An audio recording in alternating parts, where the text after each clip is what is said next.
যাওয়া টাওয়া বুঝি না, একটাই বুঝি হাসিনাকে বাংলাদেশে এনে বিচার করতে।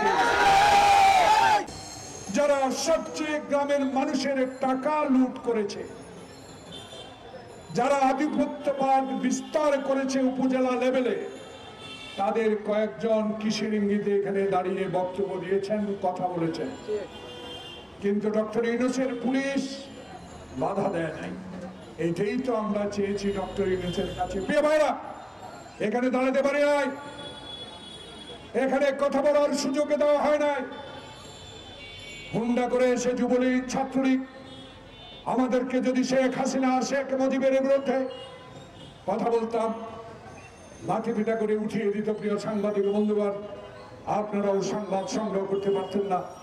আজকে সেই স্বাধীনতা ফেরত দিয়েছে আবু সাঈদ খোকনের রক্তের বিনিময়ে। আবারও প্রেস ক্লাবের সামনে একত্রিত হয়ে এই সরকারকে অচল করতে চাচ্ছেন, এই সরকারকে অগণতান্ত্রিক সরকার বলে পরিচিত করতে চাচ্ছেন। প্রিয় ভাইরা, সাবধান হতে হবে, চোখ কান খোলা রাখতে হবে। প্রিয় ভাইরা, এখনো আওয়ামী লীগের সেই দোসরেরা বিভিন্ন স্থানে এখনো পদে বসে আছে। ওই পালিয়ে থাকা 2024 সালের 7ই জানুয়ারির নির্বাচনে 350 জন যারা চোর বাটপার নির্বাচিত হয়েছে, তাদের সবাইকে এখনো গ্রেফতার করতে পারেন না।